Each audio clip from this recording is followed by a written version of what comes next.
What is up, YouTube? It's your boy, TheWalk71, replaced Dave with a 4, and I am back with another wrestling review. This one being WWE Wrestlemania Backlash. The pay-per-view took place last night. I didn't really get a chance to record a review last night because I kind of just after the pay-per-view went off the air, I went and just kind of kicked it with one of my homies. Almost immediately after the pay-per-view, we had kicked it at his crib, so I didn't really get a chance to record a review. So I was like, I'll record it as soon as I woke up. I had to rewatch a couple matches because, I really don't remember a few of the matches because, ain't nothing really crazy happened in them. So I ended up watching both of the triple threat matches because those are the two matches I kind of was paying attention to, but kind of not. I was going to rewatch the Bianca Belair match, but nothing crazy really happened in that match.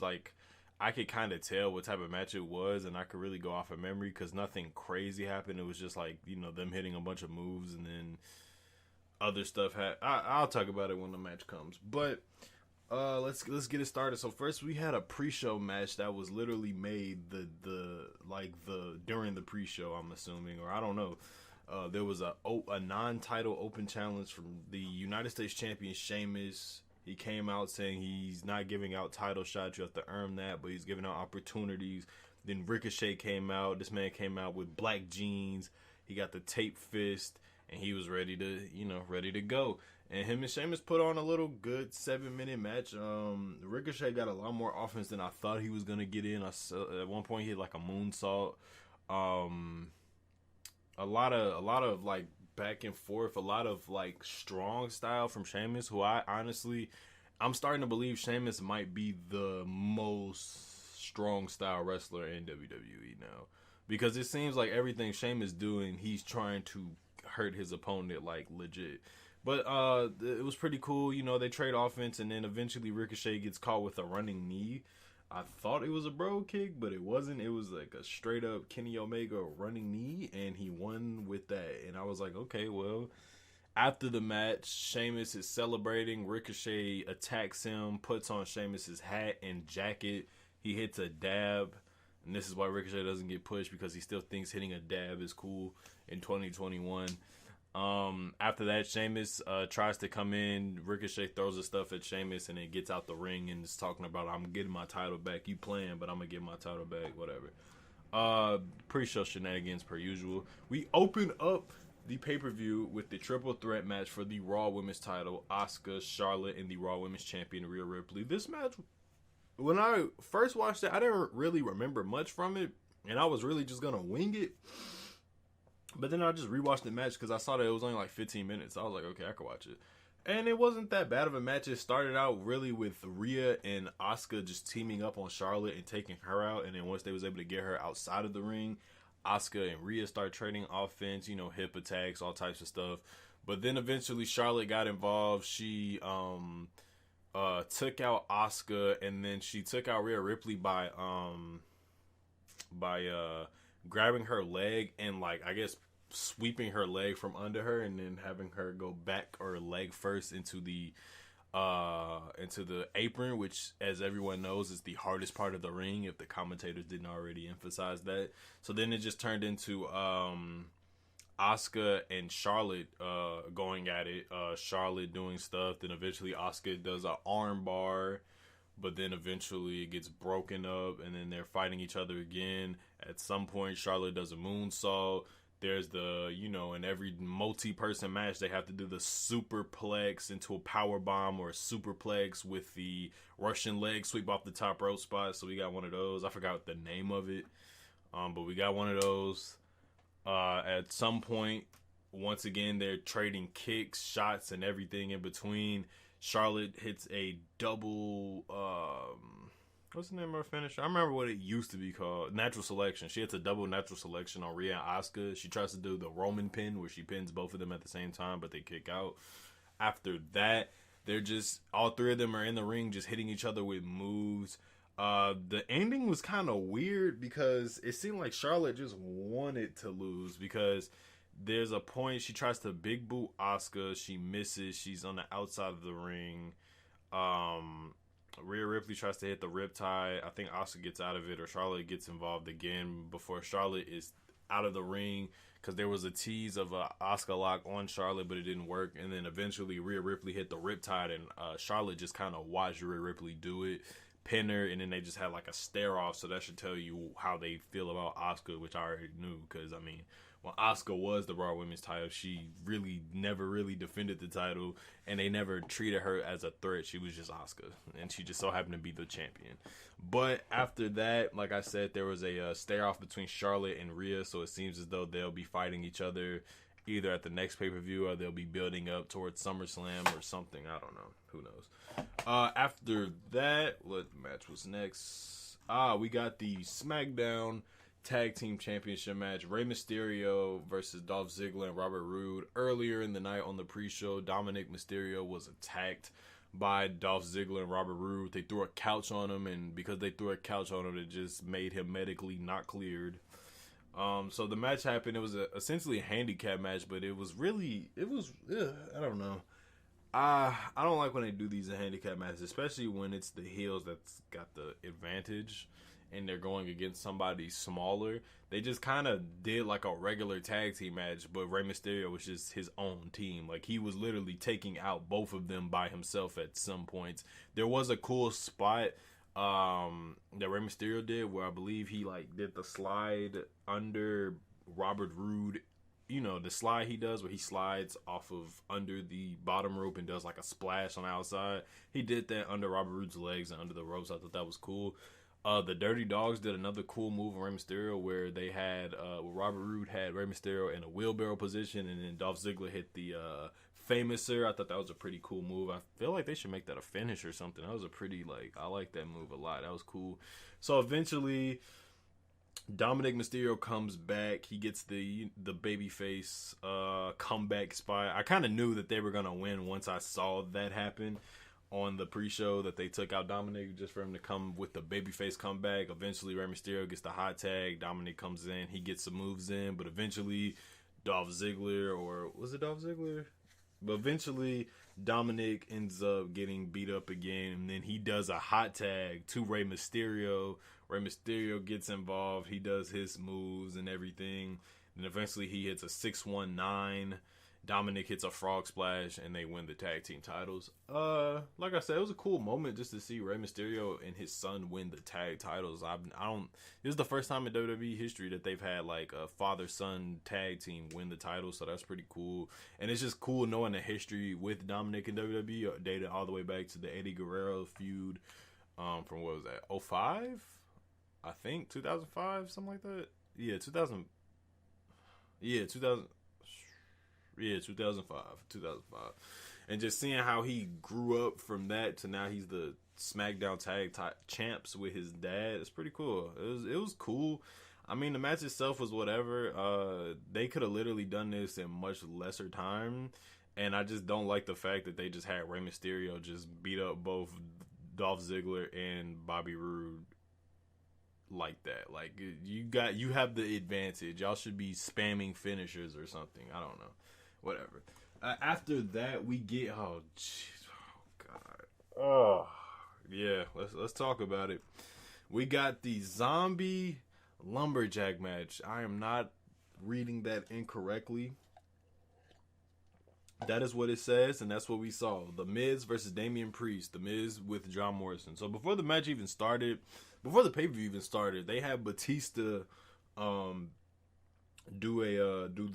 he narrated the opening, the cold open, essentially what you call it for the pay-per-view, the opening video, and it also coincided with a movie he has coming out on Netflix and in movie theaters called Army of the Dead from Zack Snyder. He's in it along with Omari Hardwick, who is known as Ghost on Power.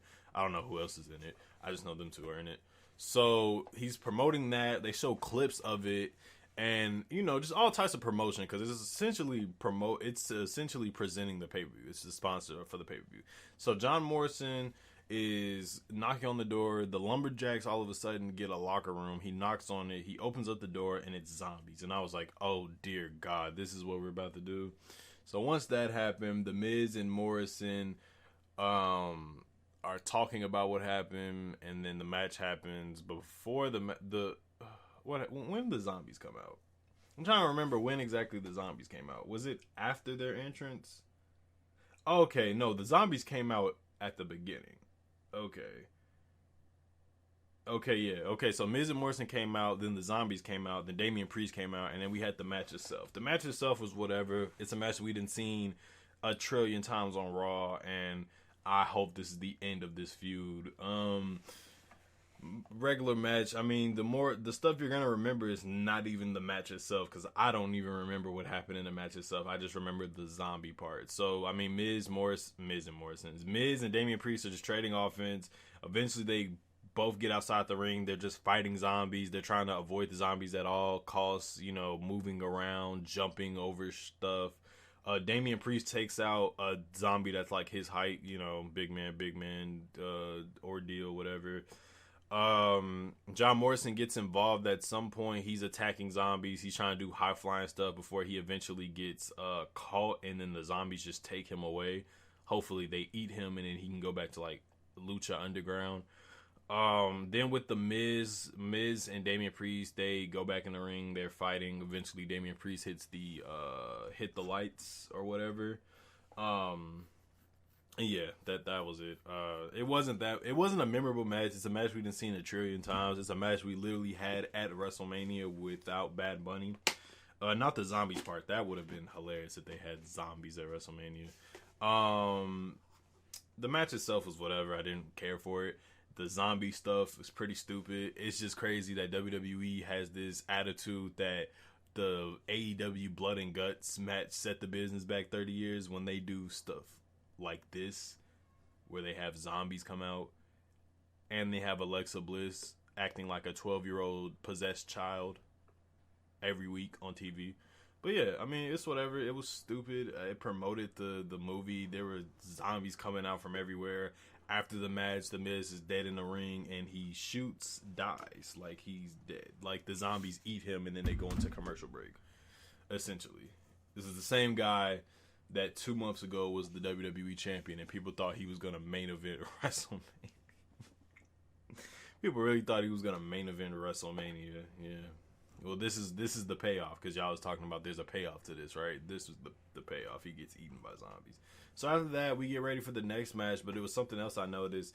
On the Thunderdome screens, they're replaced by zombies, and I was like, yeah, this is what we're on. Because I noticed it earlier, but I thought somebody was just on drugs or something. I didn't think it was an actual zombie, but it was. So anyways, from there, we get the SmackDown Women's title match. Bayley versus the SmackDown Women's Champion, Bianca Belair, who is in her first title defense. Match was pretty good. I mean, it's another one of those matches that kind of never really picked up. There was cool spots, and it seems as though they're trying to tell story now with Bianca Belair's hair. They're kind of starting to use it more to, add it a part of the match. It wasn't never used to be whipped, but Bayley would try to use Bianca's Belair hair to try to either wrap her up to set her up for a move. I remember at one point she tried to set up for the rose plant, I think, with the hair. There was like a rip cord with Bianca's Belair hair, a rip cord Bayley to belly, and I thought that was kind of cool. But eventually, as they're fighting back and forth, because ain't nothing really crazy happening in this match. As they fight back and forth, Bianca Belair uses her hair against Bayley and rolls Bayley up kind of in a pin and wins the match. The match itself, like I said, was cool. I mean, the main storyline of really for this match was I'm not a storyline, but the story, I guess, was that like I guess Bayley was trying to outsmart Bianca, because this is literally the same story they were kind of telling with the Sasha match, but it was more of like Sasha literally giving Bianca Belair, like allowing her to do moves, but she's also making her earn those moves as well. And I feel like with this is still the you're a rookie storyline or whatever. And I guess Bayley was trying to use Bianca Belair's hair to outsmart her, trying to be a vet. But then she got outsmarted by Bianca, because Bianca ended up using her hair against Bayley and wins. So yeah, we're probably going to get more of this. We'll probably get a Hell in a Cell match or something. Who knows? After that, we get the triple threat match for the WWE Championship. Drew McIntyre, Braun Strowman versus the almighty WWE Champion Bobby Lashley. This match was cool. It started off with Bobby and Drew actually teaming up for once and taking out Braun Strowman for a second, and then they start fighting. Eventually, Ron jumps off of the apron and jumps on top of them, and then it just turns into a brawl. They all fight. What was cool? Braun Strowman did things. They all did things, but I say the match starts to really kind of more pick up once we get towards the later half of the match, where they fight on the outside. They took out Braun. Bobby Lashley took out Braun by hitting him with the steel steps, and then Bobby and Drew are fighting all over the stage and the ramp. And eventually they get to the top of the stage, like the entranceway. They're fighting. Drew is slamming Bobby's head into the Minitron. And then eventually he throws him into, like, I guess, some part of the stage. And it explodes and all this. And pretty much Bobby Lashley is, like, not seen for the rest of the match until the very end. So from there, Drew McIntyre and Braun just kill each other, essentially. Braun tries to go for his little choo-choo train thing where he runs to the outside and shoulder tackles people, but got caught with a belly-to-belly. Drew McIntyre tried to go for I'm assuming it was supposed to be a Claymore kick, and he just got caught into a powerbomb through the announce table, but it looked like he was going for a Hurricanrana. But he got caught from a Claymore kick, powerbomb through the announce table, and I thought that was cool. Drew even hit a Michinoku driver on Braun Strowman, which showed a lot of strength. So we get towards the later, the final moments of the match. Drew finally hits the Claymore on Braun. Then once that happens, Bobby Lashley just wakes up like the Undertaker. He runs into the ring, takes out Drew McIntyre, hits Braun with a spear, and pins Braun. So... And then Bobby Lashley retains the WWE Championship. It was a good triple threat match. I mean, they were able to do what they were supposed to do, which is supposed to be three giants or three just strong men just killing each other. And that's all that's all I would want out of a match like that. I didn't want to see Braun do a backflip to the outside. I don't want to see Bobby Lashley do a tope con hilo off of something, and Drew McIntyre does, no, it was just them trying to murder each other, like Braun doing the powerbomb through the table, taking out people, Bobby Lashley doing Bobby Lashley things, Drew McIntyre throwing people through stuff. It was cool. After the match, there was a little part, I guess, which shows that they're going to continue this feud, where Drew McIntyre looks at Bobby Lashley. Bobby Lashley is holding the championship, and they just have like a stare off for a second. So that pretty much tells us that we're going to get more between Lashley and Drew. They'll probably have a match at next month's pay-per-view at Hell in a Cell, which is crazy. They moved it to June, from October to June. So that's going to be real interesting. It's going to be cool, though, because I would much rather prefer to watch a Hell in a Cell match in the summer than the fall. I'll tell you that. But yeah, so they'll probably have a cell match. That'll probably be the end of their feud. That's it from them, because at this point, Drew, you done lost so many times, bro. So after that, we get to the main event, Universal Championship match. Roman Reigns, our tribal chief Roman Reigns versus Cesaro. The buildup of this match has kind of been interesting. It's been told from so many different viewpoints. And all of those viewpoints were involved in the match itself. It was either before the match or after the match. Because you have Roman coming out. He killed Daniel Bryan, essentially. That was Cesaro's friend. Cesaro was trying to get a title match because Roman was like, I didn't beat everybody. Who else is there? And then Cesaro came out. But I guess so he can intimidate Cesaro and show him what would happen if you face me. He killed Daniel Bryan and took him off of SmackDown. Jimmy Uso comes back and tells Jey Uso, hey, stop being Roman's right-hand man. Without you, Roman wouldn't even be world champion, or he wouldn't even be he still wouldn't be champion. And he also said he's nobody's bitch. And he got a t-shirt, which is crazy. I didn't think WWE would make a t-shirt like that, but they did. And Jay is like, come on, man. You got to join the family, bro. Just acknowledge him as the tribal chief, and we can go back to being champions or tag champs. And I'm like, y'all could have been back as tag champs regardless of who acknowledges who or whatever. So it was that. And then, all throughout the night, there was segments, Jimmy, Uso, and Roman all talking to each other.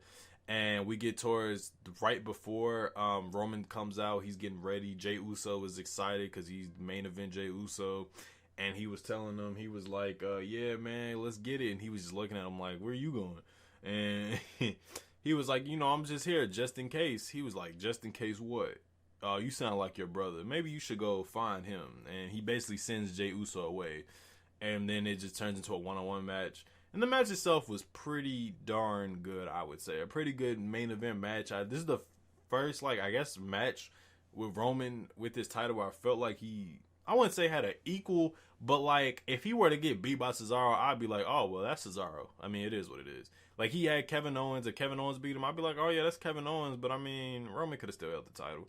Or Daniel Bryan, you know, because that's what Daniel Bryan's career is based off of in WWE, is overcoming the odds, or overcoming the big dog, essentially. Literally and figuratively. But no, this match was pretty good. It started off really with Roman not taking Cesaro serious. Like, Cesaro was doing things and Roman was just like, what? Because, you know, the whole time he hasn't taken Cesaro serious. I think that was kind of the story they wanted to tell at first. He wasn't taking Cesaro serious because he's like, you've never been in my position. You've never been in a one-on-one singles world title match in your career. I've been in 39, you've been in 0. I've been in 5 WrestleMania main events, you've been in none. Basically, so he's just overlooking Cesaro, and Cesaro works him. Then eventually Roman is upset. Paul has to tell him, hey, man, you the tribal chief, man. You tweaking. So, yeah, the match happens. Once that happens, it's just a great match. Roman works on Cesaro's arm, which was another, I guess, mini story they were trying to tell, with him trying to overcome the odds of selling his arm, but then he would start to do things with the injured arm, and I was just like, you okay, stop this. This man is lifting Roman off the ropes with the arm. He's hitting Roman with the arm. There was another spot I liked, though, where Roman had Cesaro backed up in the corner, and he's just taunting Cesaro. Cesaro hits him. He laughs. Cesaro hits him again. It's like every time Cesaro hits him, he's just like, okay, I'm about to kill this man.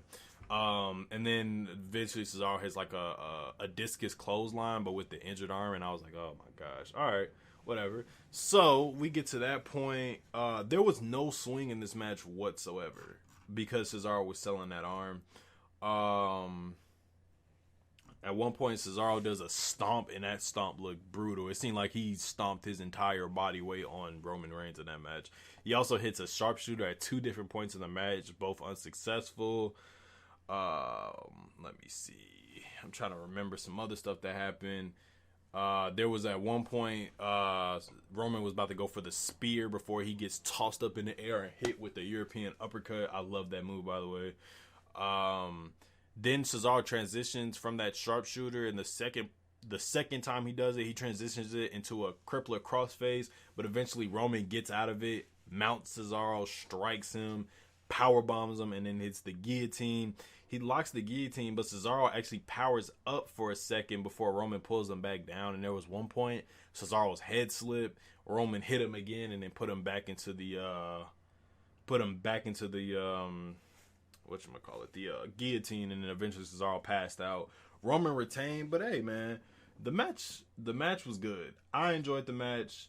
What happened after the match?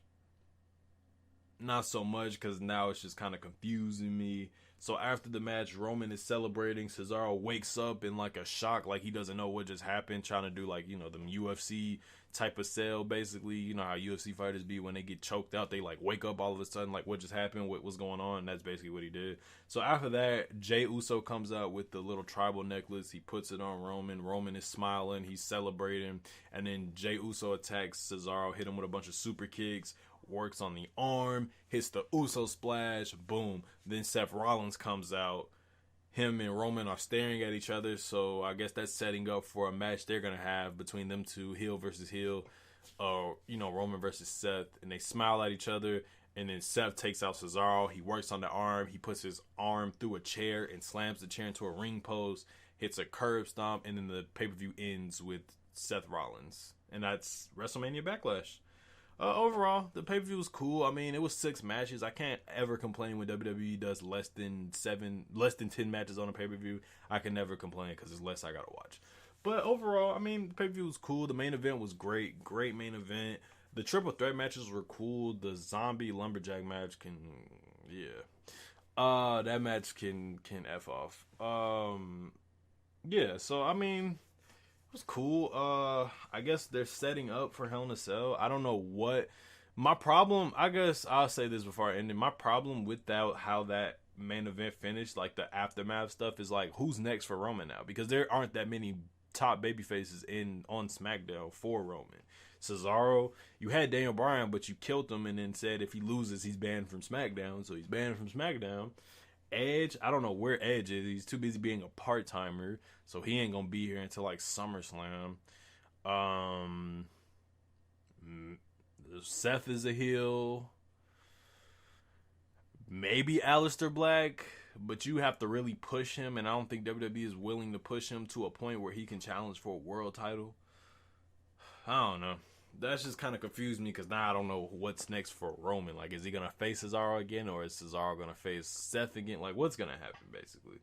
But overall, I mean, the pay per view was cool. It was like, it was okay. I mean, a lot of the build up and feuds for this match all kind of felt like first gear feuds. Like, I feel like they never picked up, and maybe they'll pick up after this pay per view for Hell in a Cell, maybe. But yeah, I don't know. But anyway, guys. That's my review for Extreme Rules. It's an okay show. You guys know what to do. Like, comment, favorite, subscribe. Do what you do to follow me on all my social media links down in the description below. Twitch. Coming back soon with the Twitch. I just got a new stand for my mic. So now it's actually hanging. Because I had a plastic shock mount for my my Yeti. And yeah, it broke. It broke in half. So I haven't been able to hang up my mic and have my mic set up how it used to be. So I used to have it just laying across my desk and I used to just talk directly into it. But now I'm kind of back to how I wanted it to be. So now I could go back to kind of streaming normally when I eventually do go back to streaming, which should be sometime this week, hopefully. But my mic is set up exactly how I want it to be set up. So it's all good. But anyway, guys, I'm out. Peace.